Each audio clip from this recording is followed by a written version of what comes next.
बिहार में नगर निकाय चुनाव में अति पिछड़ा वर्ग के लिए 20% आरक्षण को खत्म किए जाने के बाद राज्य निर्वाचन आयोग अब नए सिरे से चुनाव की तैयारियों में जुट गया है।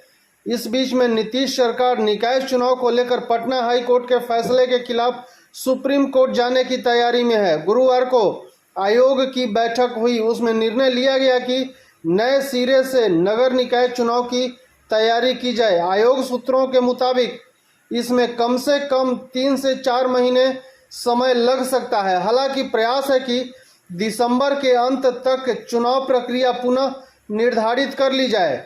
दूसरी ओर राज्य सरकार अति पिछड़ों के लिए आरक्षित सीटों को अनारक्षित करने के हाई कोर्ट के फैसले को सुप्रीम कोर्ट में चुनौती देगी। इससे पहले बिहार के 224 नगर निकायों में 2 चरणों में आम चुनाव कराने की तैयारी की गई थी।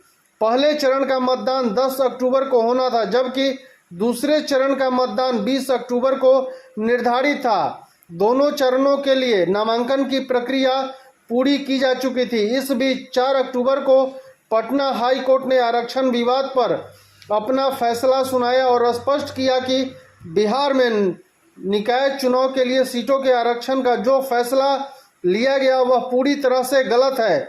जिन सीटों को अन्य पिछड़ा के लिए निर्धारित करने का फैसला लिया गया वह सुप्रीम कोर्ट के फैसले के विपरीत है। अब सुप्रीम कोर्ट का क्या फैसला होगा उस पर चुनाव निर्भर करेगा।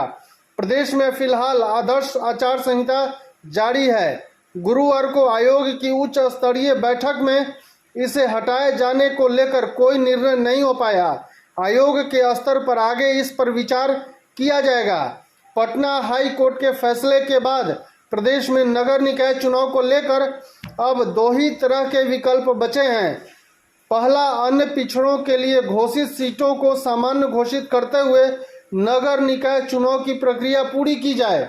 दूसरा, सुप्रीम कोर्ट के दिशा निर्देश का पालन करते हुए आरक्षण पर कोई भी निर्णय लेने से पहले प्रदेश में आयोग गठित कर ट्रिपल लेयर टेस्ट की प्रक्रिया पूरी की जाए। इस सर्वे के बाद ही राज्य के पिछड़े लोगों की सही गणना हो सकेगी और उनके सामाजिक व शैक्षणिक स्थिति का सही पता चल सकेगा। सभी सूचनाएं एकत्र कर आरक्षण पर फैसला लेते हुए इन सीटों को आरक्षित किया जाए। राज्य में नगर निकाय चुनाव को लेकर उम्मीदवारों द्वारा विभिन्न निर्वाचन क्षेत्रों में चुनाव प्रचार में खर्च की गई राशि की गणना कैसे की जाएगी, इस पर मंथन करना होगा। आयोग सूत्रों ने बताया कि हाई कोर्ट के निर्देशानुसार नए सिरे से चुनाव कराने को लेकर विभिन्न जिलों में अलग अलग मुद्दों के लिए उपलब्ध कराए गए ईवीएम को भी इधर से उधर करना होगा। धन्यवाद।